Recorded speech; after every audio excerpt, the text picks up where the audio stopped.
What's up, everybody? Welcome back to another episode of Pylons with Opinions. This is episode 9. I'm your co-host, Fulton Logan, alongside the Nathan McKinnon lookalike, Tyler Sagan, man crushing, Aaron Hodgson. Hodgie, how we doing?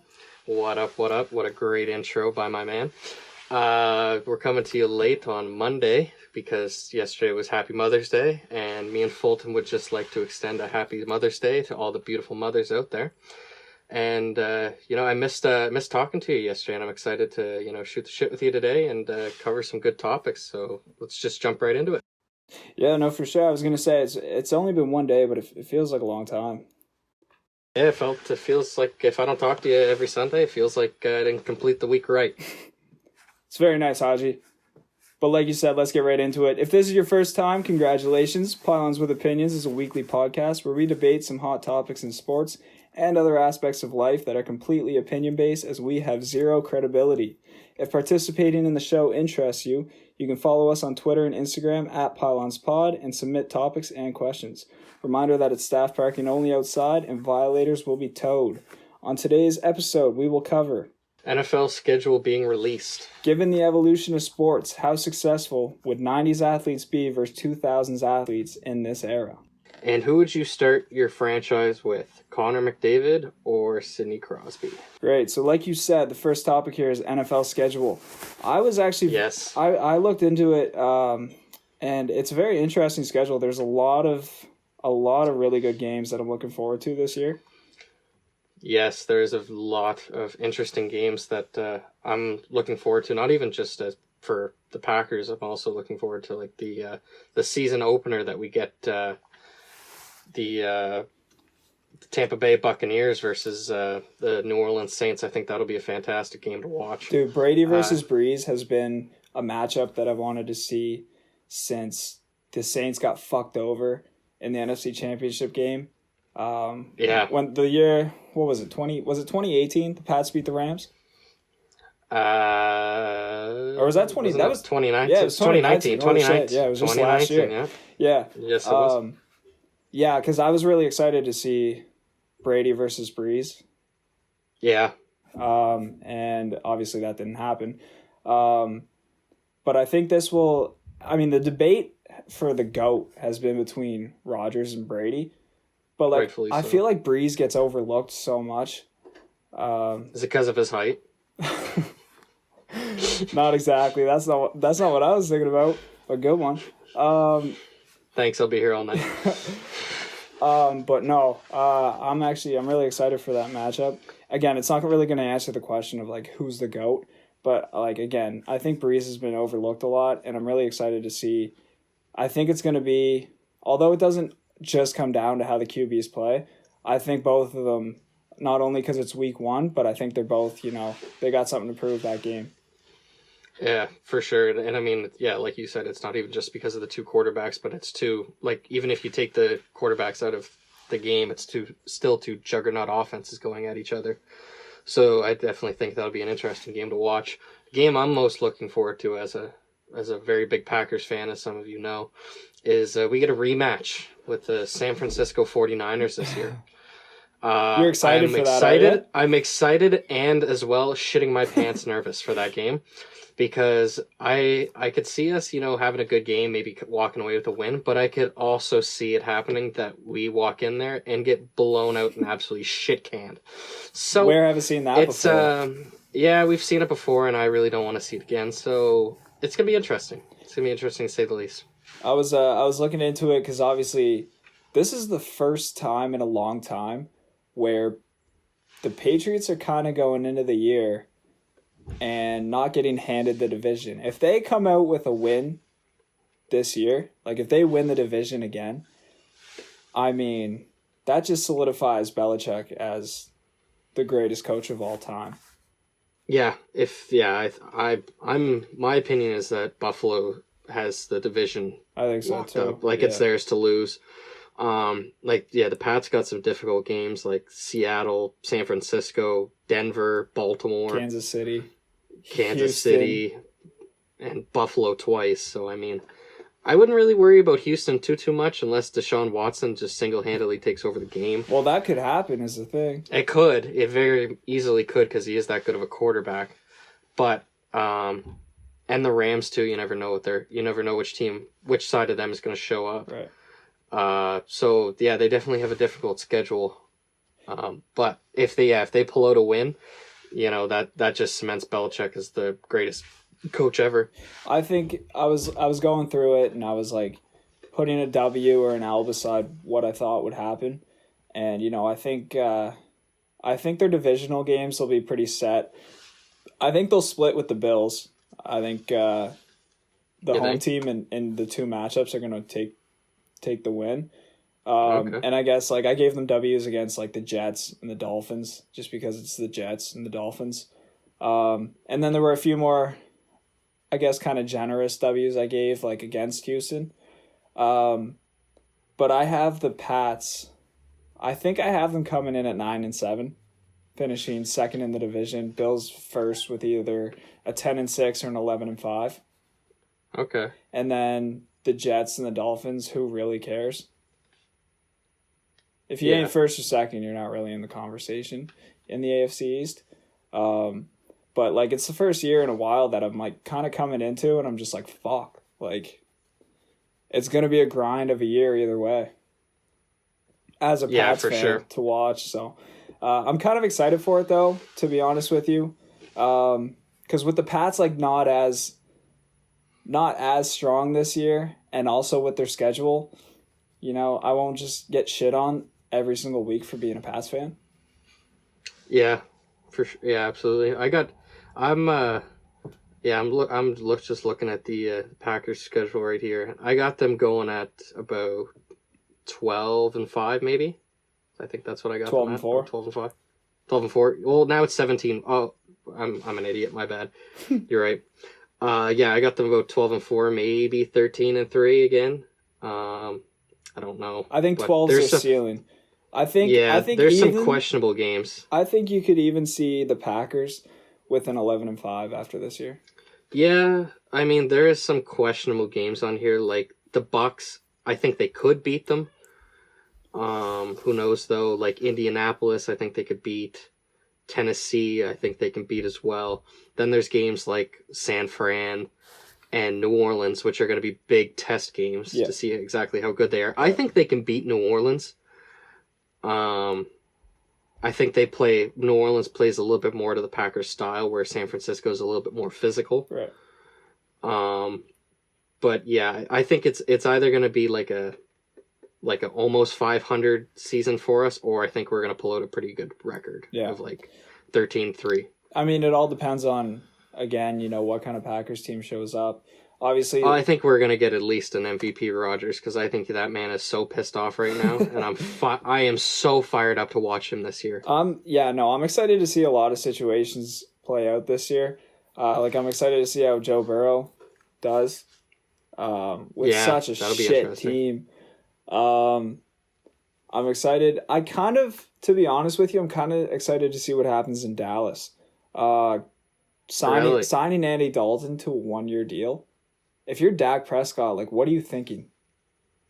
If I'm Dak, I'm pissed. I mean, it lights a fire under his ass for sure. Because there's no denying that he really hasn't played up to all he's been hyped up to be. And he's had some pretty good receivers. Yeah. Did Dallas win the division with a 9-7 last year? No, Dallas lost the division. Oh, it was Philly that won. Eagles won. So Dallas finished 8-8, and okay, yeah. To be honest, I see Dallas being a 10-6 type of team. Yeah, if Dak's maybe on his game.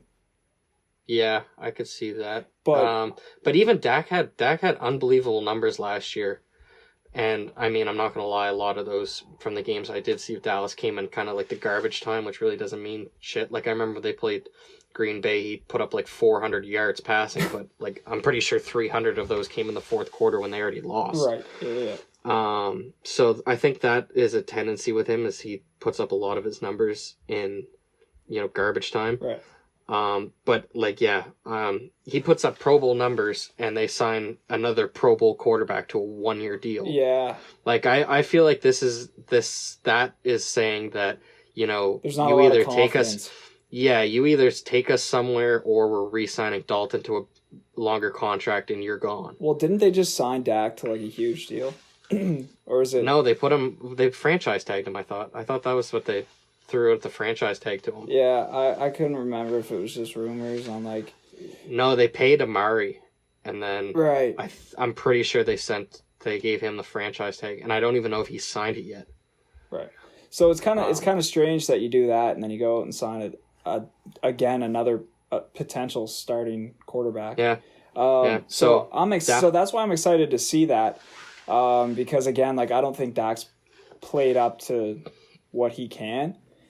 So if he does that, that'll be. I mean, that's always an interesting division, but yeah, it can make for a lot of fun games down the stretch. Yeah, I think them and the Eagles will be at each other's necks again. But Dak's shown. I think he's shown glimpses of how good he can be. But yeah, he definitely has to take it to another level. And I would just love to say, Dallas fans, I know how it feels when you see your organization doesn't have confidence in your star quarterback. I know the feeling, and it sucks. But don't worry, if Dak shows up like that bad man will this year, you'll be all right. Dude, but bringing in Andy Dalton as like the backup, when I saw that, I was like, Andy Firecrotch Dalton. Yeah. And out of left field, the Cowboys signed Dalton to a 1-year deal. I was like, holy shit. You think about all the teams that needed a quarterback. Like, New England could have used him. I think Carolina, that would be an upgrade from Teddy Bridgewater. Chicago. Like, there's so many teams that, like, that would have been a huge Jacksonville. Like, I don't know how good Gardner Minshew's thighs are going to lead you to the playoffs. I mean, even the Dolphins with the questions around. Yeah, the Dolphins, to his health. But then again, you already have Fitzmagic there, so I don't know if you really need Andy Dalton. So that's like, and then I saw Cowboys, and I'm like, what? Yeah, like that made zero sense. It was kind of a head scratcher to me. Maybe that's just Jerry Jones like showing Dak like who's running the show. Well, you know what I mean? Yeah, no, that's all I took it as. I was like, they're literally just trying to spark. Like there's because there was the whole rumors about Dak turning down that like $33 million a year deal. Yeah. And maybe this is just like Jerry Jones being like, listen, I run the show, not you. Like, you think you're not like I think Dalton would do great in that system.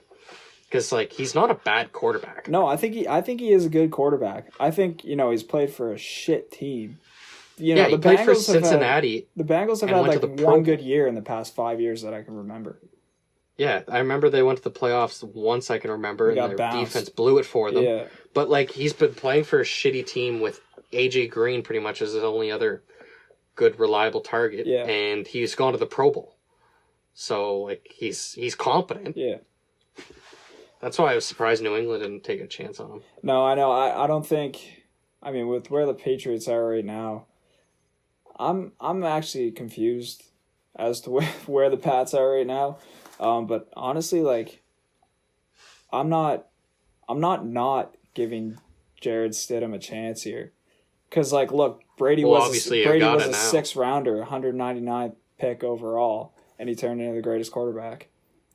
Under true. Under Belichick, under his system, Belichick's still there. I could see another. I wouldn't say it could never happen again because there's only one Tom Brady. But like think about where Tom Brady started. So here's a question for you: if Belichick can do maybe not the same thing with Stidham. Is that his name? Stidham. Stidham. Yeah. Stidham. Okay. Stidham. So if he can do somewhat of the same thing or even the same thing with Stidham, right, would that kind of lower your GOAT level for Tom Brady? Like, oh shit, no. maybe it is more of Bill Belichick than Tom Brady's skill? No, because you think about like the system obviously worked for Brady, because to be able to play into the age that Brady's playing in, like what's Brady 42 now? Something like that. And he wears like, I stopped counting. Yeah, he wears 2 knee braces, I'm pretty sure. At least one for sure. But he wasn't really getting hit a whole lot until recently. Like this year was pretty bad. He was getting hit, and he had to be a little bit more mobile this year than other years, but The system did work for Brady, but I think it was just you had probably the best pair to do it between Belichick and Brady. So I don't think it was like just a system because, think about how many times like the Pats need a touchdown in the last minute and a half of the game. Yes, you're going off of, Brady bought into Belichick's like whole, clockwork because Belichick's a genius when it comes to working the clock.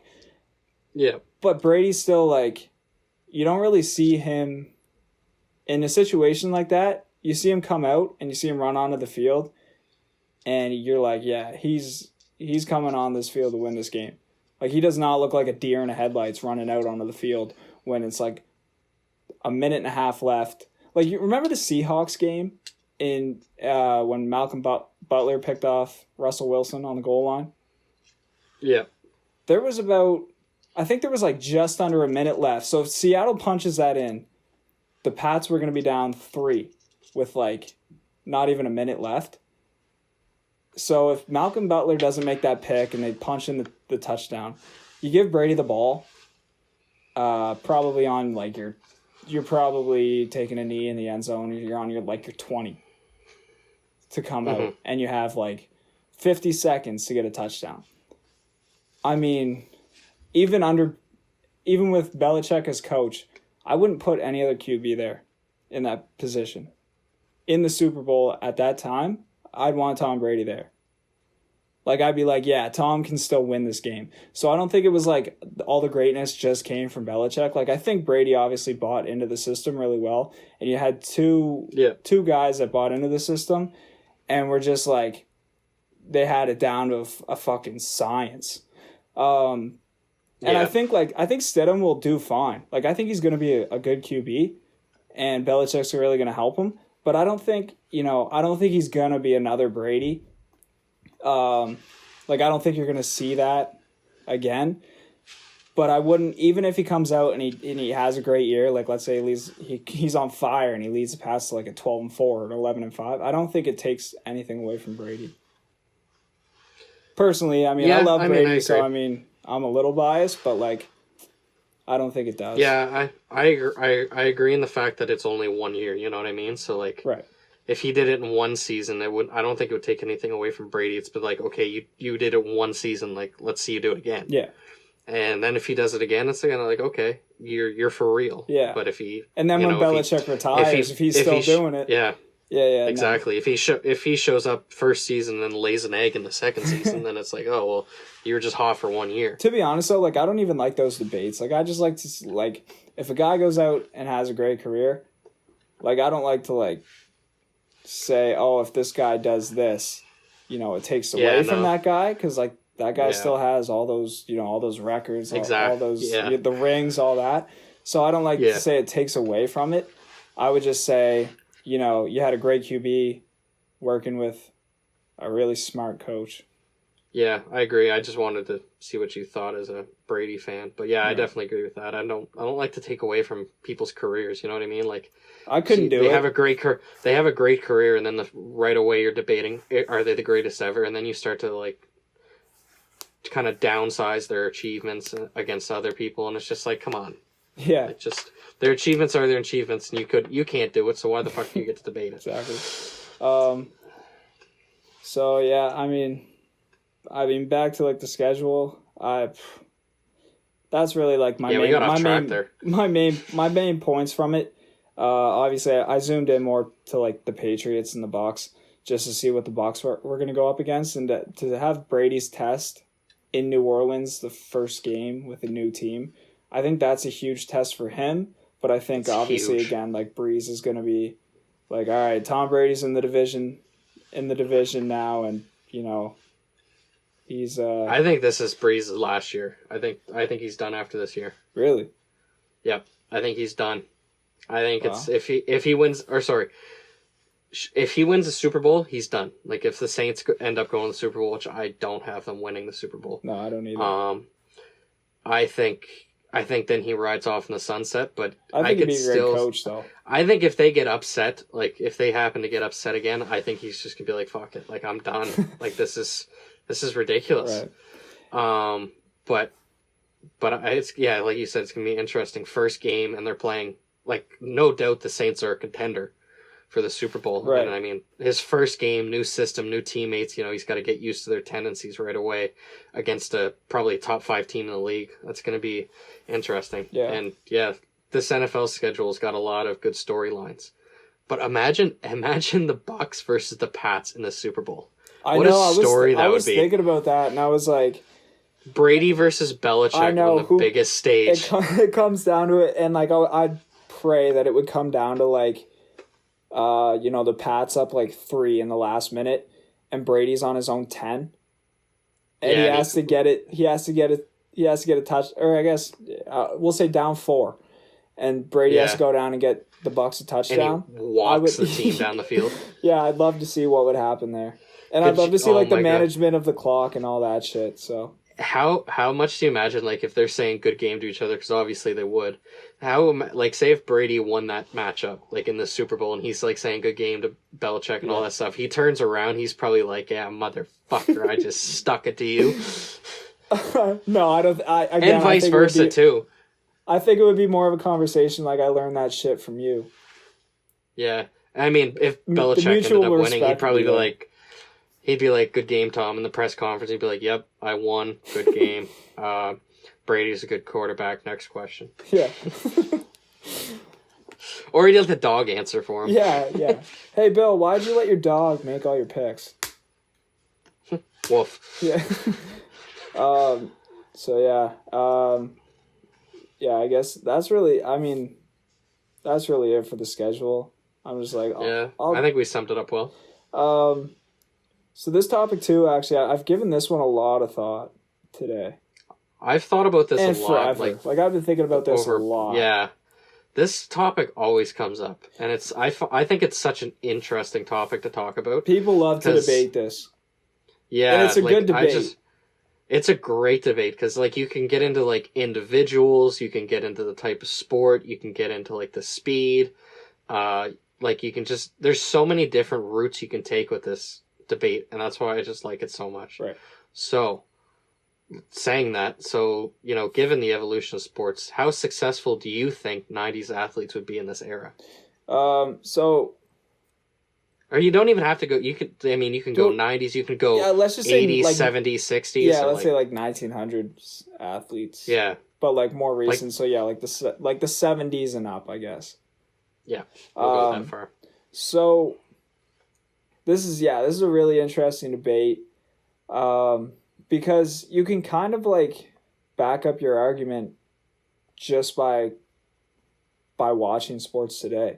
Like you see, so I'll give like a couple examples. You see like veteran hitters in the majors when you got starting pitchers touching 100 miles an hour. That was never a thing. Like in the early 2000s, starting pitchers were topping out at like 92 to 95, somewhere in that range. Yeah. And that's like what the hitters were used to. Like that's how they came up through the game and through like college or whatever league they came out of. So they were used to that. But then you noticed in like the veteran hitters, and I know we talked about Bautista last week, but he's a great example. When, 2017, he had that like not so great year with the Jays. Mm. That was I kind of seeing his plate appearances, like he was getting the fastball blown by him, which is something that like Bautista was not known for. Like he was known for, if you were trying to throw him an inside fastball and you missed your spot at like 95, he was hitting that thing like 400 feet.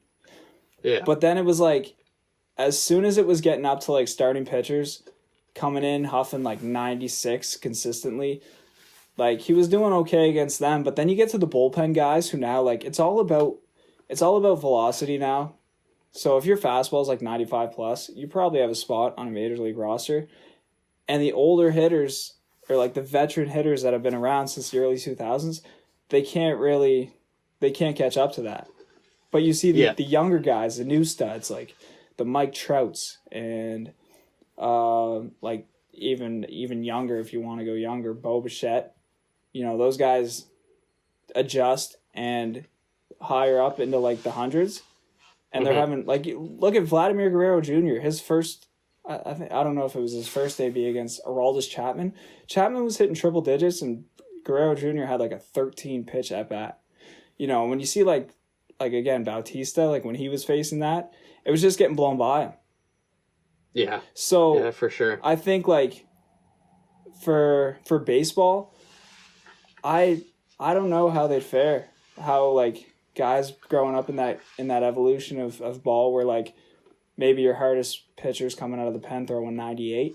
Like to see them now where like there's like Luis Severino hitting triple digits into his fifth inning of work starting their game. He's hitting triple digits.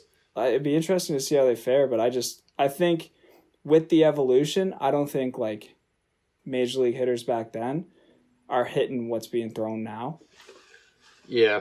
I think besides football, probably baseball is probably the biggest sport for showing your age, you know what I mean?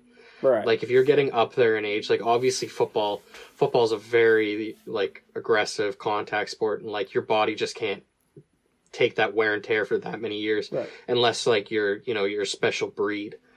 But other than football, I think baseball is probably the biggest one for showing your age. Like once you get up there in age, you know, your bat speed goes down. Like you can't keep up with the young guns that are, you know, like you said, firing in 100-mile-an-hour fastballs in the first inning. Right. So yeah, I definitely think baseball would be a tough one for 90s athletes to be this successful because they didn't see the speed or the strength that players have nowadays.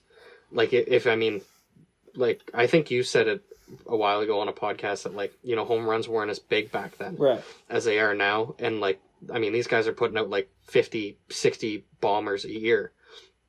And like, I mean, I think some guys would be able to keep up with that, probably hit about 50 to 60 bombs a year. But I definitely don't think like the people that were hitting yard and like past eras I don't think all of them be able to keep up with the speed that goes on today. right. But if you kind of switch it over from baseball to like a different sport, like if you're going towards hockey, Yep. I think it becomes like you start to look at select players. Yeah. Like I don't think you can take a whole like 90s generation or 80s generation I agree. and say, no, those guys can't keep up, because every generation of that had like special breed of players. Like if you look at someone like Eric Lindros, dude, he would dummy the NHL nowadays. Like he would barrel through everybody and put up, I say, at least 100 points a year. Like he'd be incredible. Yeah. Then you look at some, like if you go further down and you go someone like, who was I just thinking of? Like Guy Lafleur. Like I don't know how well he would fare this nowadays, because like when you think about, if you go back to his timeline, goalies were absolute trash. That's the thing. They wore nothing, dude. They wore pillows. Goalies just stood there, and goalies were like beer league goalies nowadays. Like you stand there in the middle of the net, and if it doesn't hit you, it's probably going in. It's true. And that's why I think if you go back like that far, you get some players like that probably can't play. I think Gordie Howe would fare great. Yeah. And he'd be like Matthew Tkachuk, only a little bit better. Not a little bit, probably a lot better. Yeah, a little. Yeah. But like if you'd start to take away like the greats of the game, like Bobby Orr, Mario, Gretzky. Yeah, I wanted to ask you about Gordie Gretzky. Howe. I wanted to ask you about Gretzky. Gretzky, I don't think, you know what, this is probably a hot take, but I don't think Gretzky would be as good nowadays. I don't. Yeah. Again, like you said it, with like what the goalies were wearing, it really came down to like, it didn't come down to you had to be like so precise with your shot to beat a goalie or have like a screen out front. Like you had the whole net. Yeah. To shoot on. And so I think it really came down to like, and this is why like you can really only do this debate with hockey, like for individual players, because obviously Gretzky back then had a lot of great skill. And that's why, because even though like the goalies aren't wearing that much, you still gotta dominate better than anyone else to put up the stats that Gretzky was putting up. Yeah, like I mean, they put up 200-point seasons. Yeah, which is ridiculous. Like, you wouldn't see that do nowadays. Yeah, you can't do that with the goalies nowadays. And also, there's the kind of the things that, they're not even skill-based that I don't think you'd be as good. Because he had legit bodyguards on the ice with him. That's true, too. Like, you don't see enforcers as much. I can't, like, Marty McSorley was on his line specifically to protect him. Like, if anybody hit him, they were going to get thumped. Right. Like, by him. Like, and you don't have that, like, unless he's playing with Ryan Reeves or Tom Wilson, that ain't going to happen. No. And so, like, imagine he's coming down the wing on Dustin Byfuglien, and Byfuglien, like, fucking annihilates him. Like, nobody's coming to his ale. He's going to get hit. You might have, like, a little he's scrap. He's not going to be untouchable. You might have, like, exactly. Yeah, but, like, no one's, like, if that happens, no one on the ice is, like, scared of one guy hopping off the bench to come, like, attack you. Exactly. Like, you might get, like, a face wash, and the play might stop because every guy's just grabbing a jersey, and, like, there's no punches thrown, and it's just a scrum. He'd have the same problem the Leafs have nowadays. Like, nobody's protecting them. There's a bunch of skilled players out there that it can get run over, and, like, teams know they can take liberties and all that stuff, and nobody's going to do anything about it. But saying that, I do think Gretzky would still be an elite player. I just don't think he'd be the best in the league. No, I still think... Because his vision in offensive play is second to none.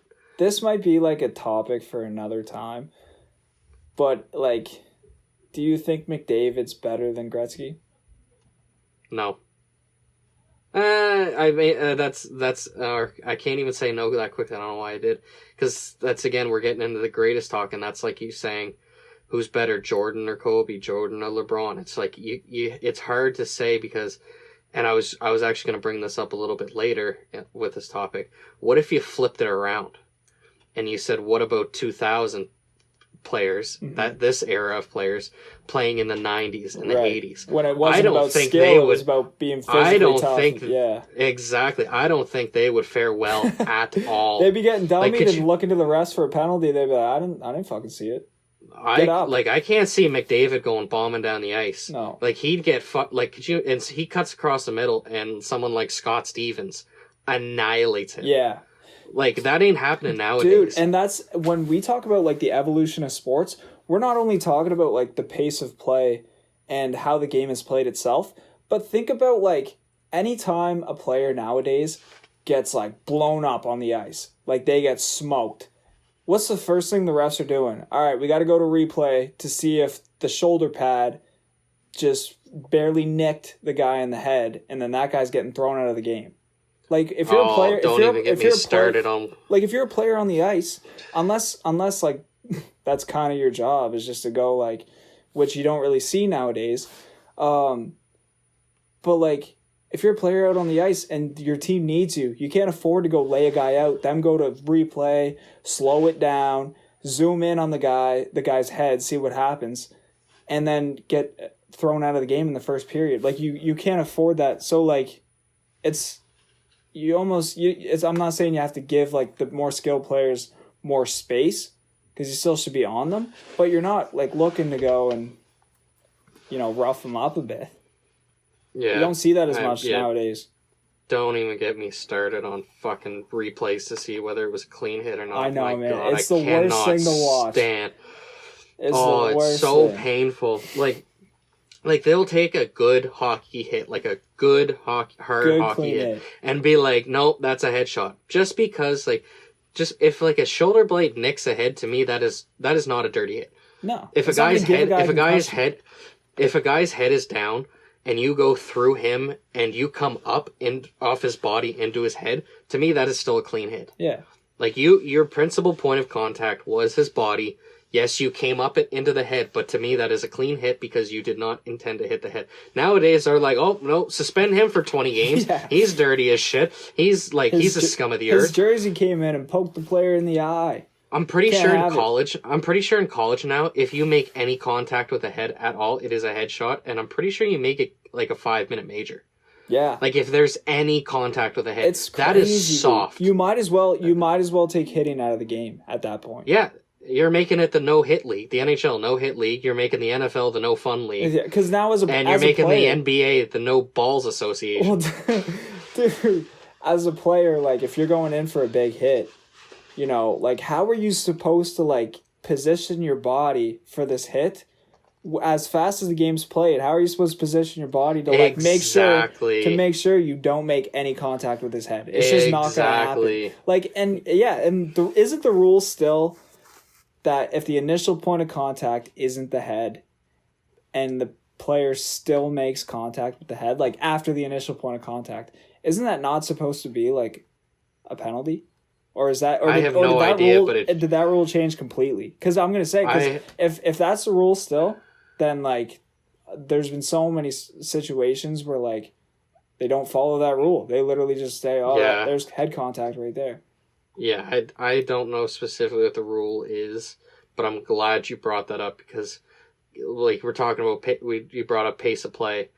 The NHL is such a fast game nowadays, where the game's going so fast. You see a guy with his head down, you're going to line him up for a hit, and like you don't have that much time to think about. Okay, am I properly positioned? Like, and you don't have like 5 minutes to go through the whole checkbook. You're not making eye contact to make sure you throw a clean fucking hit, being like hey, I'm coming to hit you. Your goal is to separate the man from the puck, and you separated him from said puck. Like, and I mean, if you hit him in the head, yes, that is a penalty. Penalize him. Like, I don't think people throw head contact hits as much nowadays on purpose. Like, I don't think it happens on purpose. Like, if you hit the head, yes, penalize him. If the guy is hurt, obviously that sucks. Like, nobody wants to see anybody get hurt. But I mean, it happens. Like that's what I. You know what you're signing up for.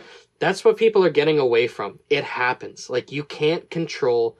That's what I'm really a big believer in. Like you cannot control every factor of a game, and I think that's what these leagues are trying to do. They're trying to control every aspect of the game, and they're not learning that you can't. Like stuff happens, and there's some things that happen in a game that you cannot control. Whether that be a headshot, a crazy bouncing goal, like not everything can be controlled. Right. And that's why I mean we can save this topic for another day, whether there's too much replay in sports. Mm-hmm.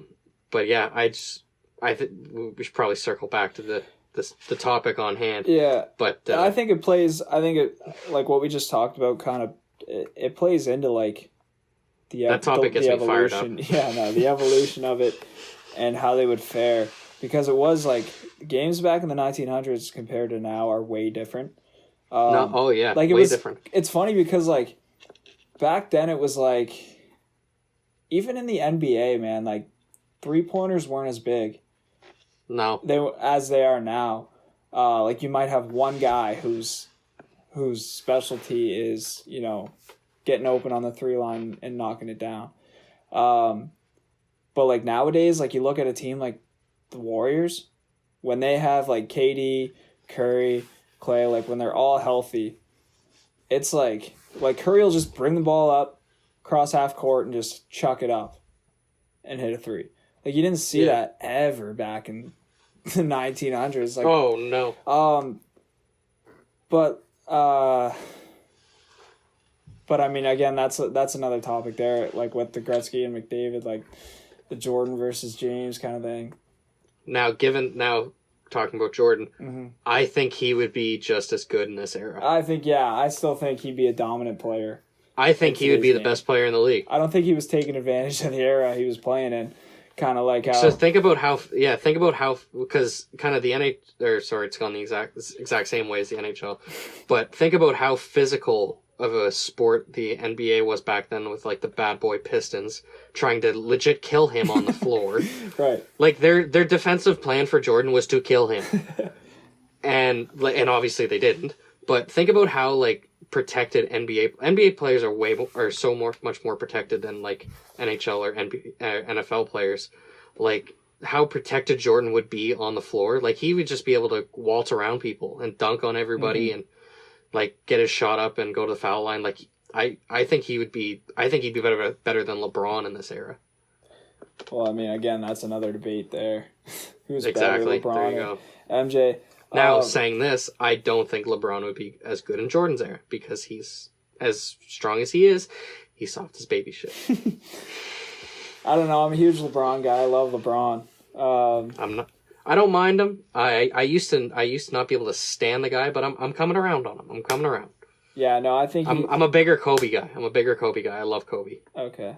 I mean, again, I don't want to get into the MJ versus LeBron debate right now. We're just coming up with debates on the spot. But for I think future episodes. I think just because of the athletes that they are, like obviously MJ was a really good athlete, LeBron really good athlete. I think LeBron would still be dominant back then. Just given how big he's just a beast, man. He is a beast. I'll give you that. He is a monster. And he can kind of do it all too. You take away the super teams, and you don't give them as good of a supporting cast. You never know. You never know what'll happen. I mean, but what year did the Cavs beat the Warriors? It was 2016. I don't know. When the Warriors were up 3-1, and then Cleveland won. Probably 2016 or 17. That was a takeover by LeBron, dude. Yeah, he showed how good he is, for sure. And to beat that team too, that's But special. Then again, the Golden State Warriors weren't exactly a physical team. They weren't exactly bullying you around from the 3-point line. You don't have to now. Exactly. They weren't exactly bullying you from half court. Right. Yeah, I think the best way to put it, because the evolution of sports, every sport pretty much has become a lot more offensive. Fast. Yeah, yes. It's faster. You look even MLB, the home run is such a big part of it now, and they're trying to speed up the pace of play, and guys are throwing 100 miles an hour, and guys are hitting the ball 450 feet. There's talked about juice baseballs, which I won't get into too much about, just to hit them further.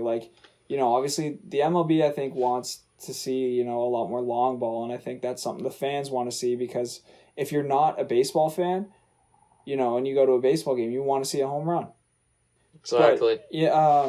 But the way the game was played back in the 1900s, it was a lot more than just a home run. You might have one, maybe two guys where they come up to the plate, and fans were on the edge of their seat. They're like, this guy could hit one out.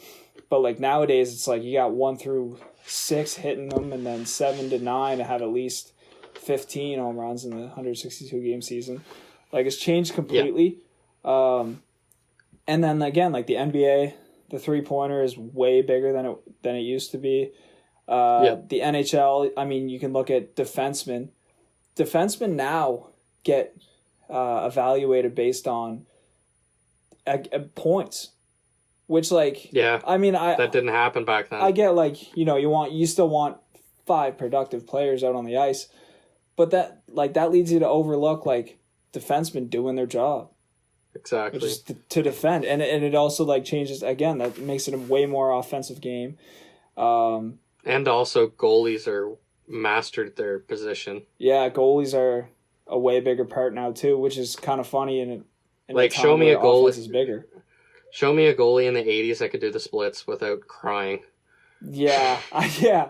I mean, it's completely different. And then you look at the NFL, and I think the biggest change in the NFL is the mobility of quarterbacks.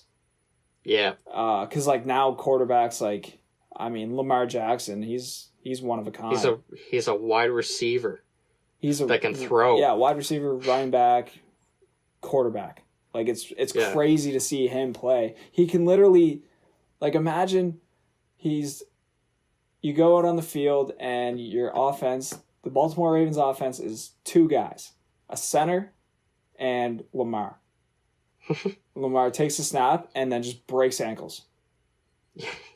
You know those. You give him 100 drives, I bet he could get to the house. You know those Instagram videos that you see the guy throw the football over the house, run through the house and catch it. Yeah. Lamar drew up that play and showed it to his coach and said, "Coach, can we run this next game?" I'm gonna throw it deep and I'll go long. Yeah, first player ever to throw a passing TD and have a reception TD in the same play. That would be awesome to watch. But that would be pretty cool. But you know what I mean? Mahomes is also very mobile. Brady, not mobile. never has been, but that wasn't what like that No, wasn't he really came- something you looked for in a QB. He came in at the era that it was still quarterback sit in the pocket and throw. Exactly. Yeah. And I mean, you can go on and on about Mahomes because he's got. Not only is he mobile, but like with his no look passes and his like sidearm flicks, like all that, like that's ridiculous, man. Yeah, it's pretty filthy. But you see that like way more often now, and then you see like the Brees, the Brady's, the Rodgers. Although they're still very you know like they're still competitive and they're still very good. You just don't see them like you don't see any QB rush plays drawn up for them. No, I mean Rodgers is still a mobile guy. He still run. Oh no, him and Breeze are still like they can get out of the pocket fine. I mean Brady, it always concerned me when he was out of the pocket. Yeah, him running is really scary to watch. Like he's chugging it. But it fires you up though, because I think he takes himself by surprise when he has to rush like 10 yards and then he runs out of bounds and he like comes into play and he's fired up. Like he's like, I'll shit, never forget. I guess I got to take off. I'll never forget the when they came back against Atlanta in the Super Bowl, and there was the play that he threw the interception, and he's chasing the defensive back down the field, and he dives for him and just eats shit. Yeah. That was that is probably my favorite Tom Brady moment ever. Or even the one when they lost to Philadelphia, and he's chugging it, trying to catch that ball, and just right out of the grasp, but he's just fucking huffing her downfield. I mean, yeah, fuck. That play haunts me still. And then for Philly to come back and run the same play and convert it. Oh, insult to injury. I mean, yeah. I used to not give a shit about the Eagles, but now I just hate them. Play the Super Bowl. But you beat the Pats in a Super Bowl, chances are I hate your team. You're dead to me. Yeah, you're dead to me. Yeah, I mean San Fran's dead to me, and all they did was throw up 40 points against my team twice in a row. The Giants, like I hate the Giants, but I think I hated the Giants just like as soon as I became a football fan. Yeah. I was never big on the Giants and really just never cared about them. Yeah. But kind of bring her all the way back to our topic. I think given the era change, I think majority no. But I think you could find a handful of special, those players that are a special breed that you could say yes. Yeah, no, I agree. I agree 100%. I think, but I'd say about 90% no. I would think that just like taking them with the same skill set and then just dropping them into today's game, like you said, go ahead. I was just gonna say there'd be like a select few if you did that, like you just took them and just placed them into today's game in like their primes. There would be a select few that would they'd fare well, but I don't think like I couldn't see a whole lot from the rosters back then sticking around very very long this year. How about this? We'll do this too. How about throughout this week we'll come up with on Friday we'll put a list out on our Instagram of 2 players from each league that we think could carry over into this era. Okay. We'll throw that up on the Instagram. 2 or 3 from each sport who we think would be able to still play. Okay. And be dominant. Yeah, no, I like that. Alrighty. So topic number 3 here. Starting a franchise. If you had to start a franchise today with Crosby or McDavid, who would you choose? I'm selecting for the Hodgson Bombers, first overall. I'm taking Sidney Crosby. Okay. Yeah, I'm taking Sid, the kid. Who are you taking before we kind of jump into why? All right, so with the first overall selection of the fantasy draft, the Fulton Logan eating Oreos at midnights take Connor McDavid. Okay, you're taking top Connor McDreamy. Today, like if we were picking like right now. Right now, I'm still taking Crosby. And here's the thing, like I don't think this is a debate where like You saying Nobody's Crosby? wrong. Yeah, I'm not saying I wouldn't take Crosby. I'm just saying now I would take McDavid because either way they're making the players around them better. Yeah, I don't think either of us are wrong in our choice. But I would take Crosby just on the fact that he is still. I still think he's got a little bit on Nate. So I think he's still, and I'll say he put up 100 McDavid's points last year, didn't he? Yeah, I'll put Crosby second right now. I'll put McDavid as the best center in the league. Mm-hmm. And so I'll even say McDavid is the best. I can't say McDavid is the best player in the league. I think McDavid is the best offensive player in the league. Yeah, I guess that's kind of subjective. Do not. It's kind of nitpicky. I will say that. Like, I do definitely agree that that's a little bit nitpicky. Mm-hmm. But I can't give McDavid the best player in the league because he does not play 200 feet like Crosby does. Right. Crosby's Crosby. He's I think fat. is still the best 200-foot player in the league. Crosby to me is the best offensive defensive player, like all mixed into one. Yeah. He is still the best player in that perspective. And even if you want to, like, I don't even think McDavid would be second in that. I think you could throw like Patrice Bergeron there for second. Okay. Like his defensive skills and offensive skills, you could put him as second. I think McDavid's definitely in the top 5. Mm-hmm. I'd say even top 3. But I think Crosby is still the best player in the league to me just because of his 200-foot game. Yeah. Connor's still got I think he's still got a bit to go with his defensive work, his defensive play. Mm-hmm. For me to say he's the best player in the league, I think by the time his career is done, yes, I'll say he was the best player in the league. It's just whenever Crosby retires. But I could even see him becoming the best player in the league while Crosby's still playing because, like you said, it's such a young man's game. And, I think he'll take that mantle from Crosby while he's still playing. But I think his defense, with his defensive skill just not being as good as Crosby's. And, I mean, you can go resume, too. Like, if you want to look at resumes, I think Crosby's kind of winning by a landslide. His resume would dominate McDavid's for sure. But then, of course, you got to look at the fact that McDavid's only been in the league for, 4 years now? 4 or 5 years? Right. And Crosby's been doing it for over a decade. So that kind of argument with the resume doesn't really have much meaning to it. But I got to take Crosby just on his win ability and just his overall 200-foot play. Right. My only reasoning for taking McDavid over Crosby right now is just that you get more years out of McDavid. Okay. That's definitely a fair argument. Yeah. So I mean, starting a franchise for like the next 5 years, that changes that changes my perspective on it completely. But if I'm thinking like you could probably get 10 more years out of McDavid? Easy. Yeah. So that was kind of my thinking there, because again, like you can't really go wrong here. You know, it's not like you're saying like you're picking McDavid who's putting up 100+ points a season, and then you're saying, oh, would you pick like a fourth liner on Minnesota? Like, yeah. You're not. That's not the debate. You know, so you can't really choose wrong here. But I just think you'd get more years out of McDavid, and I mean, again, Crosby put up like 100 points last year, so he's still producing, even though he may not be in like his prime anymore. Still putting up 100 points. Like again, like you can't go wrong to pick him for this spot. No, exactly. But I think you're just getting like a younger. You might.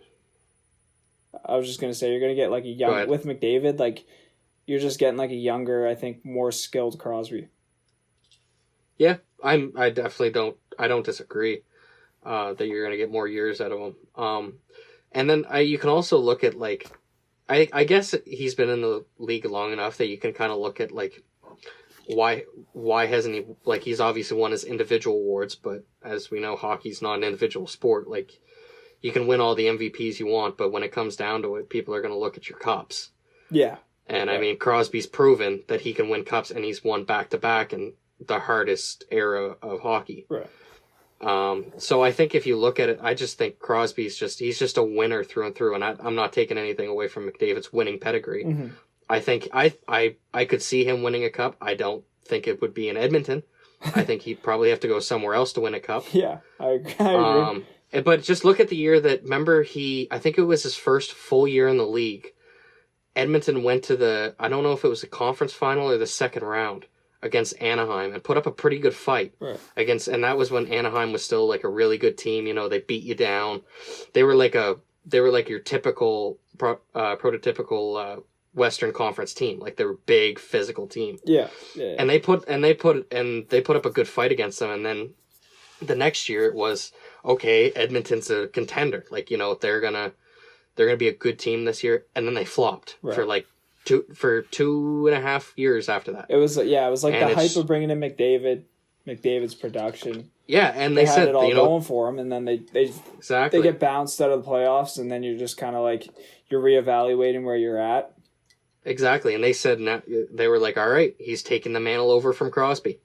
And and I'm not going to say he flopped because it was, like I said, it's a team effort. It's a team effort. So like Edmonton flopped. And they did that for multiple years. And I mean, it was just this year that they actually started to pick it up. Right. So yeah, there's so many tangibles you can look at. And I don't think you're wrong for picking either Crosby or McDavid. Or neither of us are wrong. Sorry, I shouldn't say you're wrong. You're not wrong. Yeah. Neither of us are. It's tough.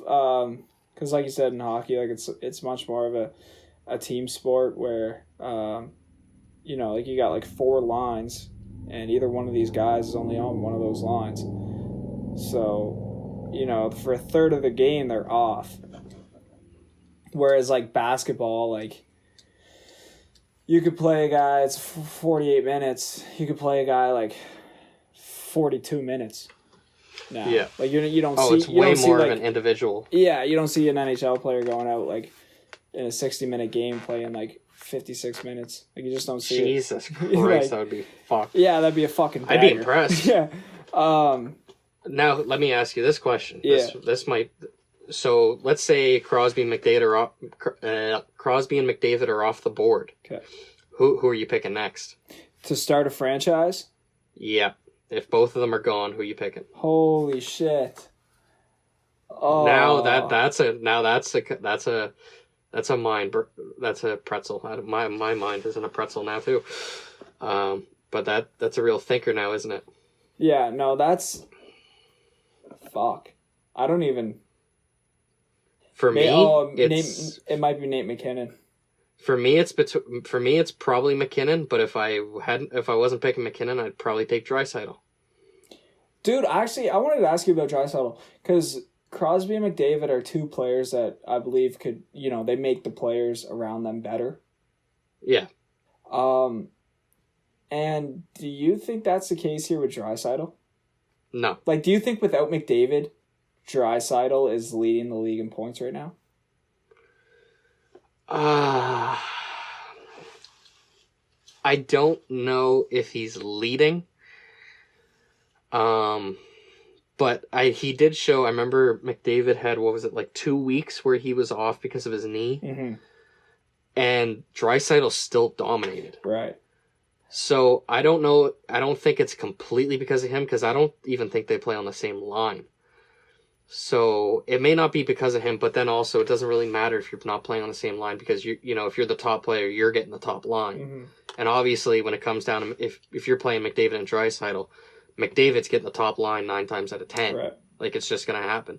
So, do I think it's because of him? I think he had a large part in doing it. Right. But I still think Draisaitl would be... I think he'd still be in top 5, top 10 in points. Okay. I think he'd still be an elite player, but I don't think he would be leading the league. Right. Okay. No, that's fair. I was... when I was thinking about it, earlier today between Crosby and McDavid. I mean, again, really the only thing it came down to was you get more years out of McDavid. Yeah. And like, yeah, because I was thinking that was like they would make anyone you bring in better. Yeah. And I think like obviously Crosby would have the edge on like maturity and experiences. Exactly. Because he's won 3 cups.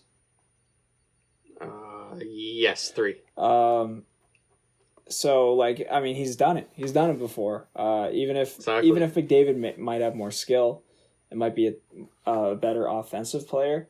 To have Crosby's presence in the dugout on the bench in the locker room, I think that would also, if you're starting a franchise, that would be a great thing to have. But you're so loud. If you look into the Pittsburgh Pirates bullpen, you'll see center Sidney Crosby packing a fat lipper, getting ready for the 7th inning stretch. Oh fuck!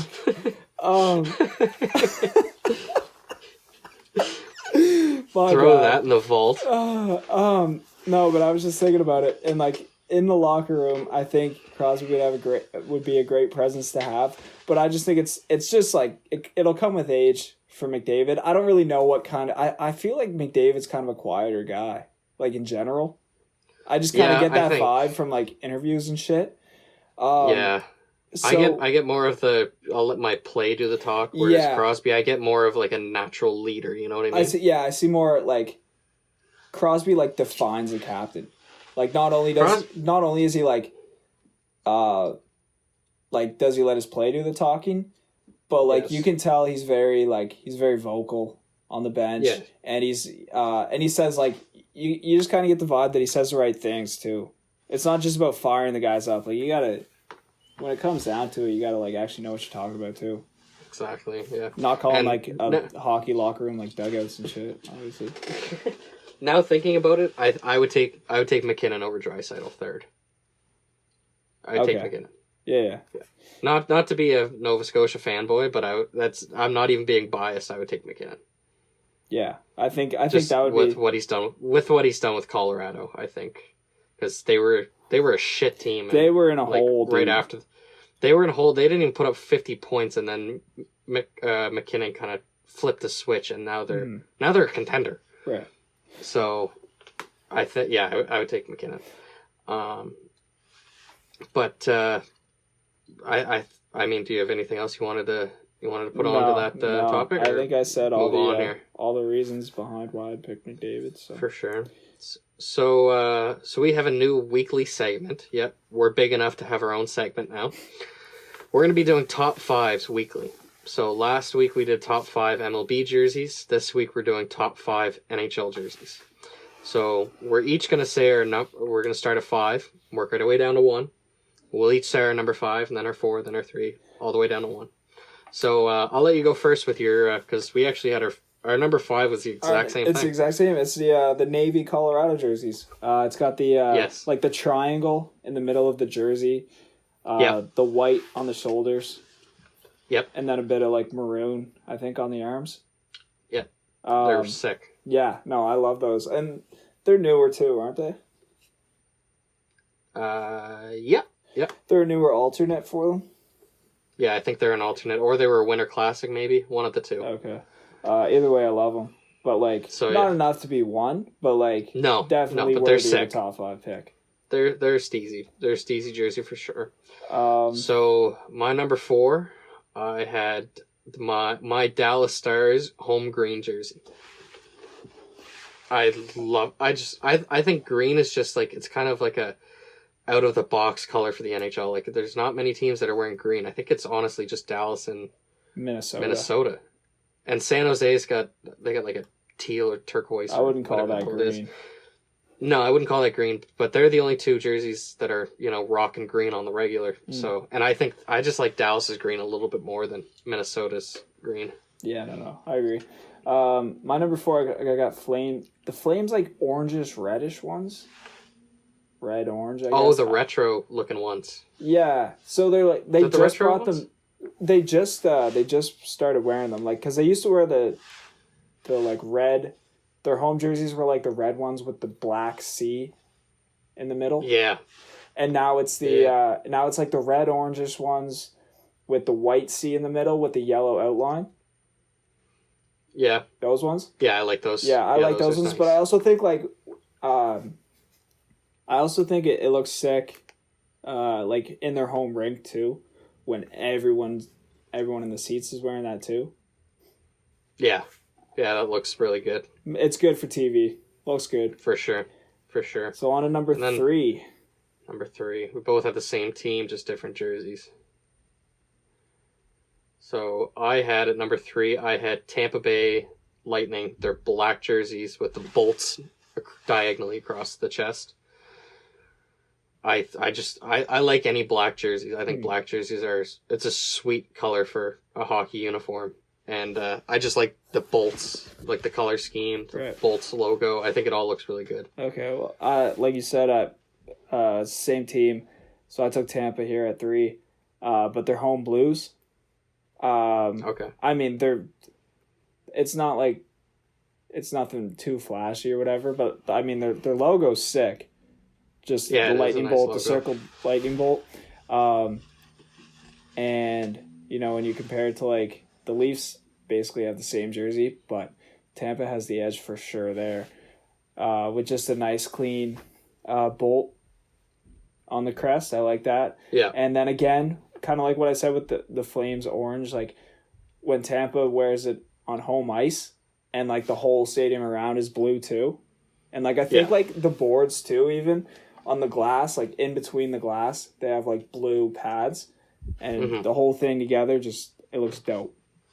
Yeah, there's like specific colors for hockey jerseys that it just doesn't even matter. Like they look sick, and blue and black are two of those colors that, like, they just look great on hockey uniforms.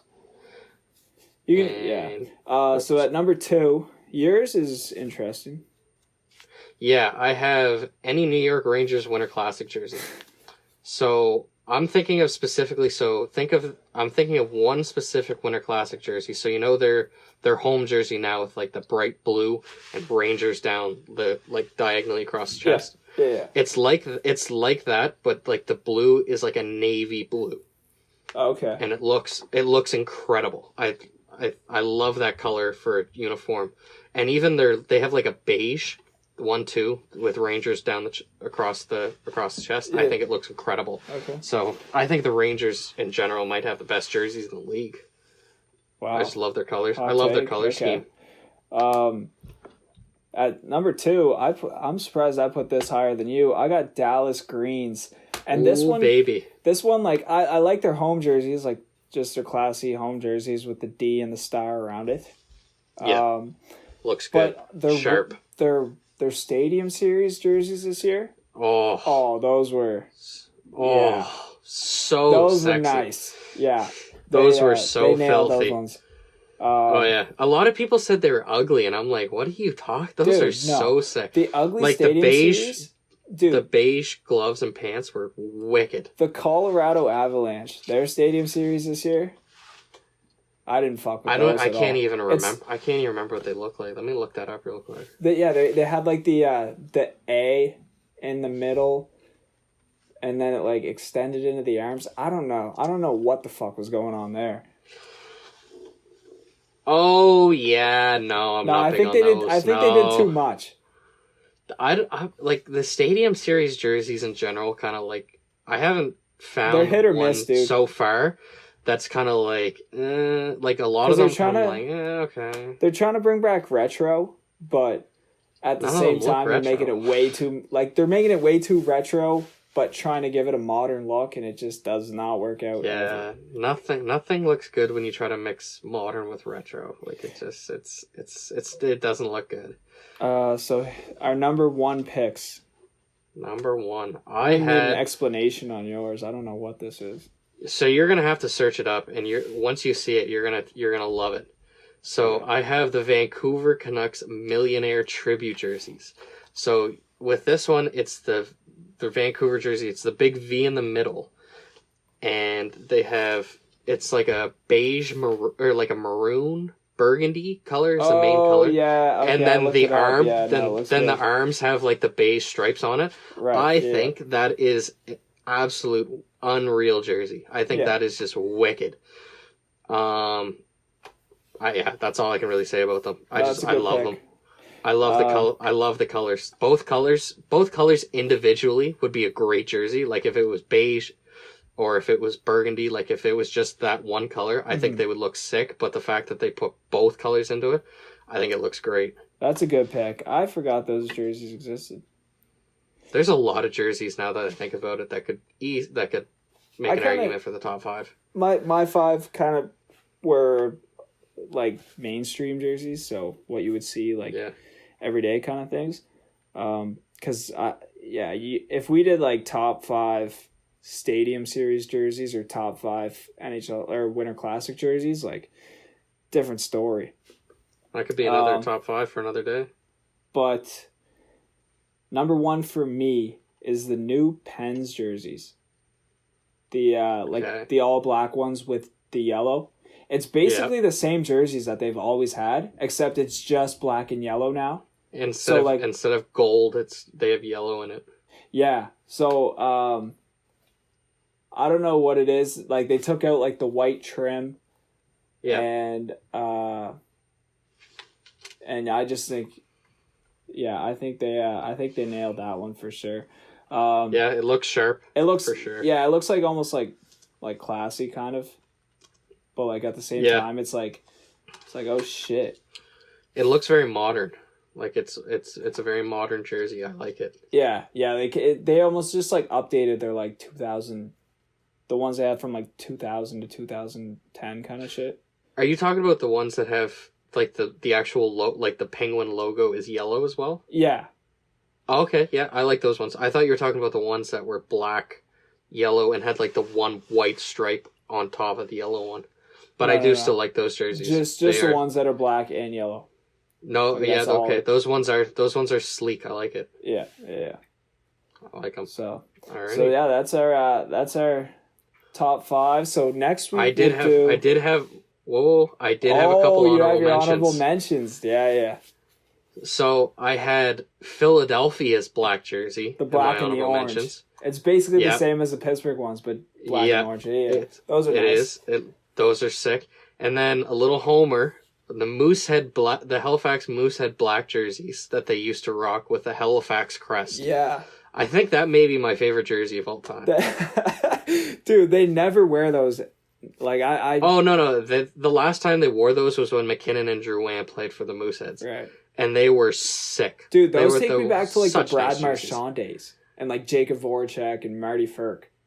That was Firk, yes. Voracek and Marchand were a little bit before that. That was when they were still a pretty bad team. But yeah, that's back. It's getting back to those days for sure. Yeah. Those were the good old days. I remember going to a Moosehead game with Jason and we watched this goalie Jason Churchill fight and broke. He was a goalie and he went to center ice at the end of the game and broke the other goaltender's nose. It was great. That's a good pick. That's probably my favorite jersey of all time, and it's just simple, but it's sweet at the same time. Yeah. So that's our new segment there, top 5s. Right now we're going through a jersey trend. So last week we did top 5 MLB jerseys. This week was NHL, and then next week, Haji, we haven't discussed this yet, but we'll either do the NFL or NBA. Yep.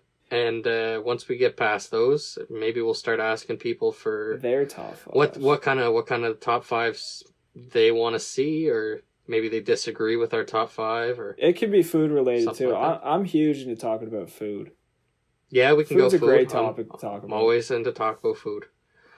But yeah, so maybe we can slide on over to a couple of these questions. I like the questions this week. Yes, I do. A lot more than last week, which I like. It varies too. Yes, we got a wide variety of questions this week. It's just a reminder, like these don't have to be sports questions. These can be literally whatever the fuck you want to know. If you want to hear us talk, if you want relationship advice from us, we're probably not the best ones to get it from, but we'll give it to you. We'll try. Yeah, you don't have to listen, but we'll give it. You have to listen, but you don't have to take it. Exactly. And I would advise you not to take it. Although, Haji, you've been in a relationship for quite a while now. You probably have some pretty cool things to say. No, I'm not mastering it, dude. Trust me. Ask my girlfriend. I'm not a master at relationships. I still make mistakes. Okay. So we'll jump into this first question from our producer, Will Harrington. How are you guys doing? Are you doing okay? I'm doing great, Will. We're doing a podcast. I'm having fun. It's a good day today. I'm in a great mood. Yeah, I mean... Quarantine's been shitty, but, today was a good day. Yeah, no, I'm kind of in the same boat there. I mean, I've been working a lot, and I've been all right. I mean, like you said, Aj, it's quarantine, so it is what it is. But yeah, no, it'd be cool if we could like see people. Yeah, I think that's coming soon, which will be nice. Yeah, I'd be doing better if I could like just see like, I don't know, another person. Yeah, exactly. That would be very nice. Which hopefully, will happen sooner rather than later. But that's all up to Dr. Strang. Good to hear from you, Will. Thanks. Thanks for the question, Will. This next question comes from Jack S. Y'all got games? What video games are you two? Y'all got games? No, I don't got no games, Jack. Yo, y'all got games in here? No, I got no games. Y'all got games? What video games are you two fine gentlemen playing during these quarantine times? Okay. Well, I've been gaming hard on WGT Golf on my phone. Yes, World Golf Tour. And Poker Stars. That's okay. That's a little out in left field. I like it. Yeah, no, well, we got big. Me and my roommates got big into poker this year, and like when I say big into poker, like it'd be like a Tuesday night at like 10:30, and it was like, all right, fuck, we got 8:30s tomorrow, but crack out the poker set. That's one thing I want to get into when this is over. I want to have some poker nights. That'd be fun. Poker's fun. So I've been gaming hard on that. I don't have like a PlayStation or an Xbox or anything. Sad face. Because I really want one. Because like, fuck, man, I get bored. And I just like it gets to the point where I just go for walks around my house. And I'm just like, oh, like maybe there's something in the basement that's like cool. But there never is. So I need like a PlayStation or Xbox just to kill like 4 hours of the day. Yeah, it really helps. I in fact have both PlayStation and Xbox. I don't play my Xbox as much. I more play my PlayStation, but I'd say I've been crushing Call of Duty the last little bit. I'm a fan of the Call of Duty multiplayer, so right. I'd have to go with that as probably the game I'm playing the most right now. Dude, and plus I can play it with friends and stuff like that, so it's fun. I wish I had a PlayStation or an Xbox to play GTA, and just to that'd be a fun game to play with friends. To go out and just walk around, just drive around, go to random places. You can't do it in real life, so might as well do it in virtual life, eh? Maybe I'll just drop $5 on The Sims. Yeah, you can do that too. But yeah, I've just been ripping a golf game on my phone, Jack. That's about it. Yeah, I've been playing the golf game too, but I've been doing worse. So this question, I think you're going to answer this question wrong, because I'm actually really excited to hear your answer here. This one comes in from Logan Gaunt. Would you rather get all of your toes cut off and never get them back, or would you rather your fingers? Okay, so I can either have my toes or fingers cut off and never grow them back. Never growing back. I'm gonna go with my toes. Oh, just because I got ugly ass feet, dude. So anything I can take away from them is a plus for whoever's looking at them. Okay. If you got your toes cut off and you couldn't get them back, you'd never be able to walk again. Well, I still have my whole foot. Yeah, but I'm pretty sure, I don't know why I know this, and I just wouldn't be able to 100% flex. Know it. But it's either your big toe or your pinky toes. One of those is like essential for your balance. So if that was gone, you'd be looking funny, for sure. Yeah, I mean, even if it wasn't a center point for my balance, you'd still be walking funny. You'd be planting and moving. You wouldn't be able to like roll off the ground or anything like that. I'm literally, as I'm saying that to you, I'm doing that with my hand and like rolling it. Yeah, but I mean, yeah, that's a compelling argument, I guess. I didn't really take that into account. Actually, I'd still take my toes. I might just say toes just because my size 12 feet are like really like they're like flippers compared to like the rest of my body. So maybe I just like cut my toes off and go down a couple sizes in shoes or something. But I don't know because maybe leave a part of the pinky toe just for the balance part. Take my pinky toe looks like I've stubbed it like 500 times in a row. It's gross. I think I'd go with fuck, dude. This question made me think way harder. This like actually asking it and having to answer it now made me think way more. Yeah, about it. I clearly did not put enough thought into this question. But yeah, no, I think maybe I'd go with toes just because like you do a lot more things with your hands than your feet. I would say. Yeah, fair enough. Exactly. If you could still walk, I would definitely go with toes. But if that was just going to make you fall over all the time, that'd be frustrating. Well, then, get a walker or a cane or something to give you a balance. There's ways around it. Yeah. Okay. So this next question comes from _Coles34. This is going to be I'm excited to hear your answer for this one. Who would win in a fight? Greg Mitchell or Fulton? Oh, fuck. And let me just tell you before you answer this, I'm taking Greg. Let me just tell you right now, I don't even think I'm going to fucking argue with that. Greg Mitchell, my roommate. Yeah, I think he'd probably... I think it'd be close. Neither of us are really serious guys in general, so this would be a really weird fight. Like, it would be like, all right, we wouldn't really know when to actually end the fight, is the thing. It would just kind of go on, and then it'd be like, all right, you done? You done? And then it would just be done. Like, it would be fucking stupid. But if we actually fought, Greg has the edge on me right now. I think he's like an inch taller than me. And I would actually give the upper hand to Greg on this. I'd love to pump my own tires here and say that I'd kick his ass, but I can't even say that if I'm answering honestly. Okay. I thought we were going to get a little, Conor McGregor, Nate Diaz action going here. Maybe start a little beef, but all right, I like it. Start beef with the guy I have to live with for 8 months in September. That's definitely that's a smart play. That could be a long 8 months.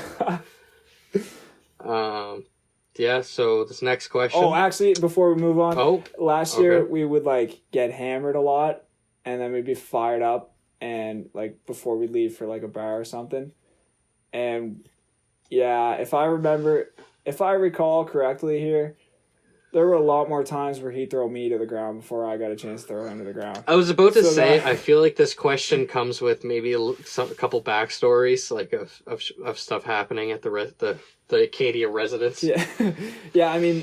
We're competitive, like Greg and I, but like we also have very similar personalities, so we don't really conflict a whole lot. That's fair. Now that I recall, like some drunk nights last year, like he had me thrown to the ground before I had a chance to throw him. So I give him the upper hand right now for sure. Okay. Alrighty. So next question, Jenna McNeil. Read receipts or no read receipts? This is actually a decent question. I like this question. Yeah, me personally. I'm assuming this means. I'm assuming this means. Do you have your read receipts on? Yeah, I would. Yeah. Okay. Me personally, I don't, but that's not because like, I know you don't. It drives me nuts. That's not because I'm trying to be weird, but that's because like sometimes I'll answer, or like I'll click on a text.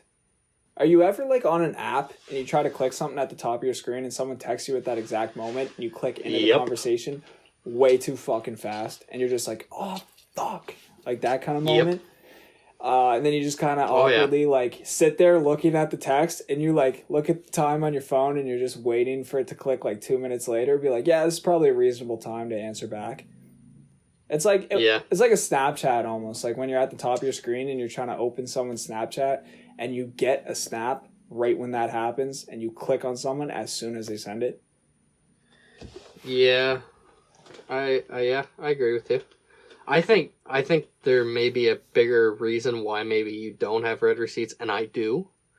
maybe I'm thinking about it this way. Maybe the fact I'm like, I got a girlfriend. I don't give a fuck who reads my messages or not. Like, if I leave you on red, I really don't give a fuck. Like, I get a text message, I'm answering it like soon as I get it. Like, I'm not thinking like, oh, is it too early to answer? Like, I don't give a fuck. I'm answering it right away. Same as Snapchats. If I'm on my phone and I get a notification for a text or snap, and I'm not doing anything that's like more important, I'm just gonna answer it. Like, I don't care. So maybe that's why we have different opinions for red, or maybe that's why I have it on red and you don't. No, that's a good way of going about it for sure. I mean, yeah, and then there's sometimes, dude, have you ever like not wanted to do anything? Like, you just want to sit on your couch and just like hang out. Oh, and yeah, someone texts you. Someone texts you and you're like, fuck. And so like, what if you click right into the conversation? Like, if they send a message and two minutes later it's like read 2 minutes ago, and then you text them like 3 hours later and you're like, oh, sorry, I was taking a nap. They're gonna be like, yeah, okay.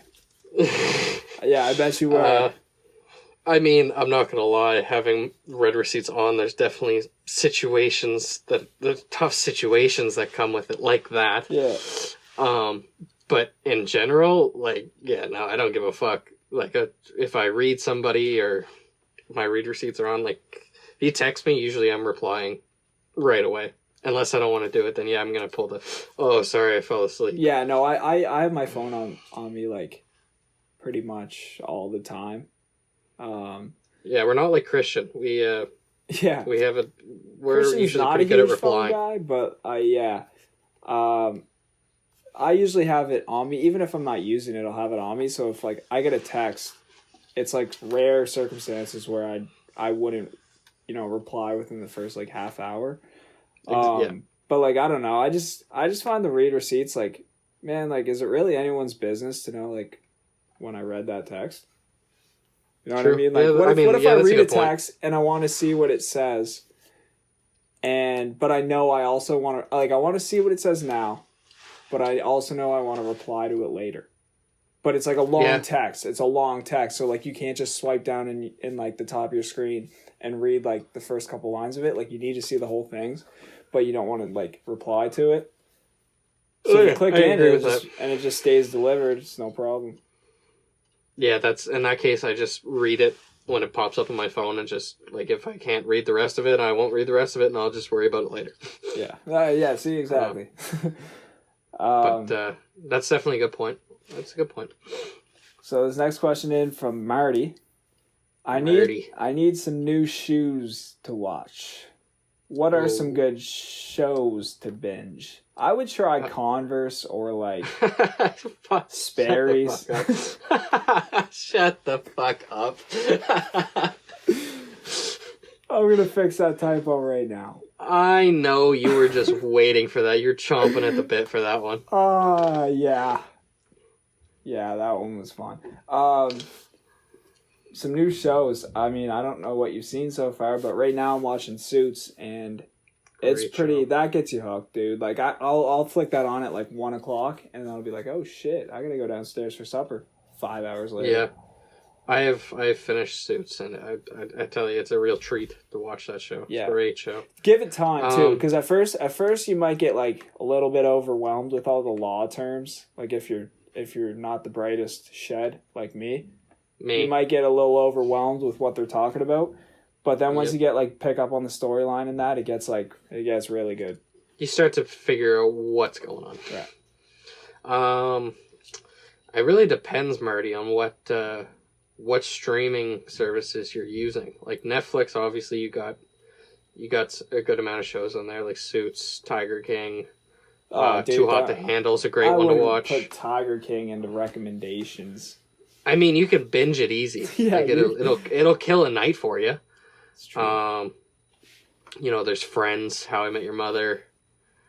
There's The Ranch, some good shows there. Oh, dude, Modern Family just went up, and I might have to give that a hilarious. whirl. I might have to give that a whirl. I never really watched it. I just find the dad Phil Dunphy. That's like my kind of humor. Yeah. So I just find that hilarious. there's also shows like The Office, kind of up that. Yeah, I would definitely comedy recommend way. The Office too. The Office is great. I just actually finished because I bought I got Amazon Prime the other day to order something. And then I realized that once I have Amazon Prime, I get Prime Video. So I took a little stroll over to the Prime Video to see what to watch, and I watched the new Jack Ryan series with John Krasinski. Oh shit! I want to see that. I thought that was a movie. Wow, what a show! Yeah, I'm telling you, dude. There's only 2 seasons up, and I'm already like, this may be one of the best shows I've ever watched. I'll actually give you my login so you can watch it because it's incredible. Nice. And then if you're on Crave, I recommend Game of Thrones. That's probably the best show on that streaming service. I love Game of Thrones. I haven't seen that either, but I know a lot of people that have, and like everyone that's seen it is like really into it. I know there's like 2 types of people: those who haven't watched Game of Thrones, and those who have watched it and fucking loved it. I loved the show. Like the amount of nights I spent up till like 4 a.m. binge watching that show was ridiculous. Yeah. So I mean, we just gave you about 1,000 options. I mean, that should take you to the end of if you can't, that should take you any to the of end of quarantine. Yeah. So this next question comes in from Ben Penrose 13. Benji. And this kind of ties in with our picture. It was me and you drinking out of Thunder mugs. So because his question is, who finished their beer first? Let me take this off the bat. Ben, clearly I did not. Clearly you don't know me well enough if you don't know the answer to this. Obviously I finished second. No, I'm joking. I think, didn't we have this debate before? Who would finish first? Who can chug a beer faster? Oh, but a right. Thunder mug is not. That's not fair.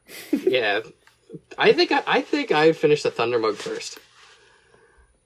Yeah. I think if we're talking cans, I think you probably finished that off 1st. But I think I have a greater longevity. Okay. I think my beer cardio would be better. I'm not good at running, but man, my cardio with beer is off the charts. Okay. Yeah, I mean, I'm thinking about it now. I have like a really bad habit because drinks come first at a restaurant. And I have like a really bad habit of just fucking putting down the drink before the food gets there. Yeah. So like, we'll get our food and I'll look at my glass, it's just empty. Because like, I'll go out to dinner with my family and we'll all get our drinks. And then, the food will come around and they're still like, they might have had like 1 sip of their beer or wine, whatever they're drinking. And like, I'm getting asked like, would you like another beer? And I'm like, oh shit. Yeah, I guess so. So like, I think with this question here, you might have an edge on me for Thunder Mug if we were just casually sipping them. But putting them back, ooh, that's a whole different question. Yeah, that's probably like a Thunder Mug. Chugging a Thunder Mug is like a 200-meter dash, whereas like a can is like a 100-meter dash. 100-meter sprint for sure. Yeah, can's like a 50-meter sprint. And I mean, neither of those I'm good in real life. Like, I was never good at sprinting. I'm more of a marathon walker. So So I if we were chugging it, I'm gonna have to say you would probably win first. But if we're sitting there drinking just casually, I think I'd go first. I like that. I'm a marathon walker. You're a marathon chugger. I gotcha. Yeah, marathon chugger. Oh fuck. Yeah. Okay. I don't even know if we answered that very well, but we'll take it. That specific beer? Probably me, bro. I have no idea. Yeah, no. I'm not. But those were some great questions. I love those questions. Yeah, no, there was a lot of like variety there. It was good. Yeah, it was good. And be sure to head to Twitter or Instagram to submit your questions. Every Friday or Saturday, there's usually a question poll up on our Instagram story, and that's how you can ask them. And if you missed that, you can send it to us directly. I wouldn't mind that. I think this kind of wraps it up. Don't you think? You got anything else you wanted to add, or does that kind of wrap it up a little bit? No, that was good.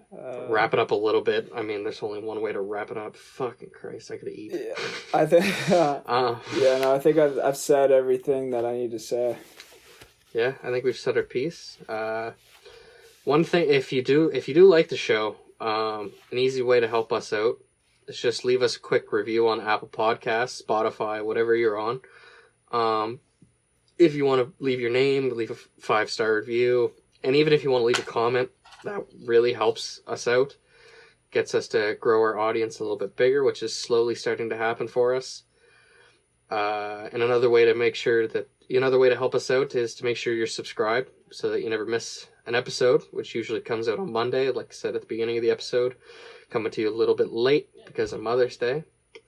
But with all that being said, thank you to our listeners for tuning in once again. Remember to check us out on Twitter and Instagram at PylonsPod.